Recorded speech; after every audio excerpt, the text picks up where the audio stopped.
I'm Tejaswini Patwardhan, founder of Open Minds Productions. Let me ask you a question. What does it take to bring about a change? Thinking differently? Yes, definitely. But more than that, making things happen.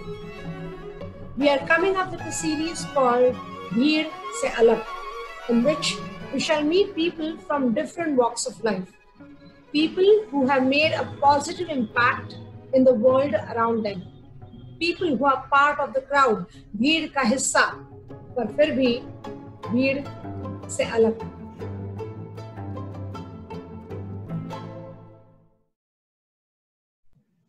Most parents don't want their children to be eating sugary things. Children put up a fight and parents eventually give in, but not all of them.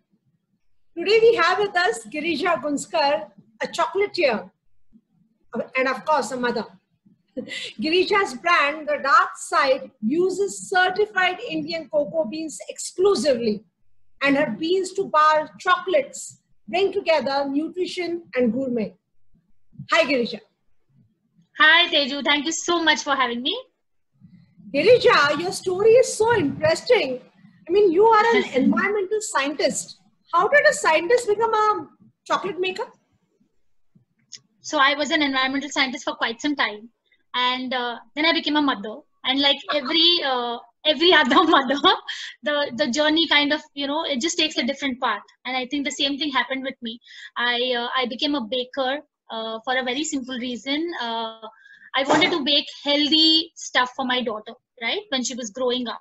And but during the entire journey of being a baker for 7 years, I also realized that we were using a lot of sugar, a lot of refined starches, and we were feeding our kids those kind of products. Tejaswini, I think we remember our growing days when cake was something that was limited to only special occasions, birthdays. Absolutely. Or maybe anniversaries. Twice a year, right? And we relished it. Absolutely. Now the frequency of having sweets has increased quite a bit because everything is available at the tip of your fingers, So that's what happened with me as well. So baking also, we obviously started getting into healthy stuff.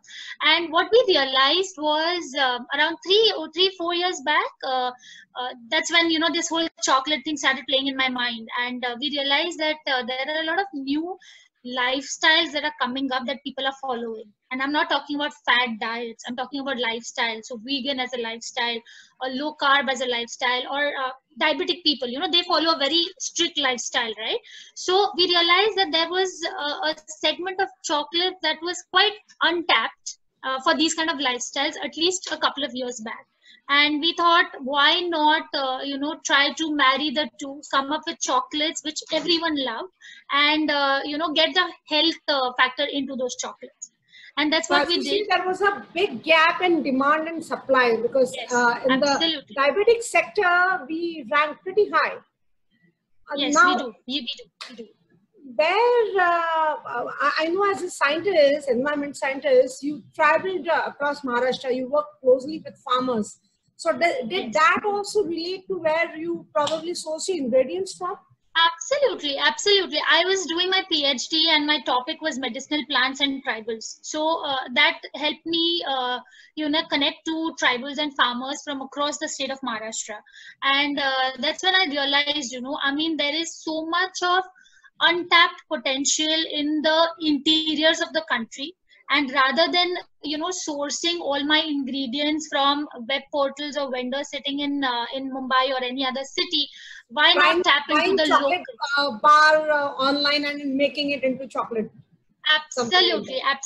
So we've been doing a lot of trial and research on finding the right kind of people for all our ingredients, and I've been very vocal about this. The ingredient is important, but the people giving those ingredients are much more important. There is a trust factor, there's a passion for your work. When those things come into picture, I think my final product is going to be amazing and beautiful. So yeah, so we've been trying to do that. And that brings us to next question. Where do you source your ingredients from for your chocolate bars? So my chocolate is a very Indian chocolate in its truest sense, for a very simple reason. My cocoa beans and cocoa butter come from South India. The jaggery that I use in my chocolate comes from Punjab. The raw sugar that I use comes from Gujarat, and the coconut milk powder that I use comes from Konkan. Right. So, and all of these things come from people who are either locals or farmers, or it's like a farmers cooperative, where these farmers are coming together and, trying to supply to people outside their locality. So these are the kind of people that we are constantly trying to get in touch with. And these are the, people who supply all my raw material to me. Yeah. So it's probably a truly Atmanirbhar chocolate. Entire India coming together to make your chocolate. But there's one psychological block that we have. See, beans to bar chocolate sounds very exotic, sounds flamboyant, sounds very foreign. So how exotic or interesting are cocoa beans? To a non-Indian, Indian cocoa beans are also exotic, right? And personally, I feel that Indian cocoa beans are they're one of the best cocoa beans in the world today. They have their own unique flavor profile, unique characteristics. You just need to know how to, bring out the flavor of the cocoa beans, right? And the fact that we are combining all our Indian cocoa beans with the Indian ingredients like jaggery or raw sugar, I think that has kind of helped, come up with some really good chocolates. And I'm not the only one. There are quite a few chocolate makers in India who are doing such exemplary work, and you'll find a lot of them in South India, because like I said, cocoa beans are found in the south of India. So yeah, there are quite a few people. It's just that like any other business, you need to have a lot of patience, lot of perseverance, and the will to do a lot of hard work, because at the end of the day, the field is such. Have you also come up with flavors probably that are more suited to Indian palate? Absolutely. So, we use chili, or we use Himalayan pink salt. Who doesn't love chili? Who doesn't love salt?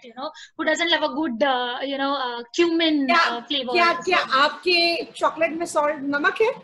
Namak hai, exactly. So one of my sea salt chocolate is one of the best selling chocolates.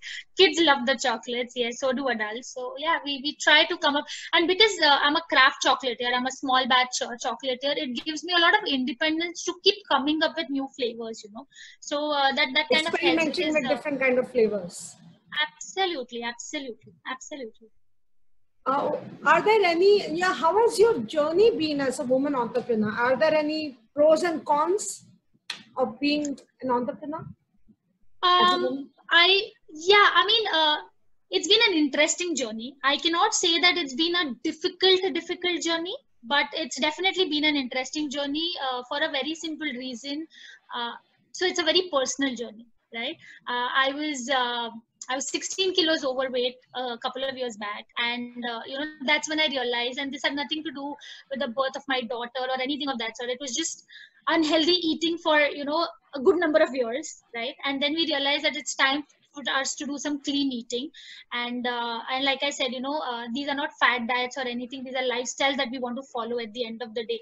So I started doing that, and one of the things that you would always get like a sugar craving. We all have a sweet tooth. We are Indians here. It's in our blood, I think. But so the same thing, and then every time I want to have something sweet, it's either a fruit or I was told that I can have maybe one piece of a dark chocolate, like a 70% of dark chocolate is what I was allowed to have, right, at that point of time. And that's what got me thinking, like, why not come up with chocolates which can cater to people like me, and who have a very personal journey, who have a journey to go from, say, 100 kilos to, say, 60 kilos and stuff. And then, why not give them options at least? So today we make very safe chocolates. And like I said, I've been supported by some really amazing people around me, whether it's nutritionists or whether it's diabetologists, and they've, kind of guided me through the entire process. So that way I've been very lucky. That's one thing. And like I said before, it's a lot of patience that has taken me forward. So yeah, I continue to do some good work, I guess. We often talk about vocal for local and Atmanirbhar and all of that, make in India, but very few people can actually take it forward. So are there any government, does government also support in some way? Absolutely, absolutely. There are a lot of government initiatives. It's just that we really don't know a lot about it. I mean, you'll kind of hear about it one off in passing or something like that. But yes, there are quite a few initiatives, and if you go to different government websites, you do find this kind of Right. information, and that really helps, especially for women entrepreneurs. There are quite a bit of things. I guess beans to bar chocolate in India is a relatively nascent field. It represents our evolving tastes and our collective decision to be vocal for local. We are asking more questions as a consumer, and we are looking at things that are made the right way, the local way.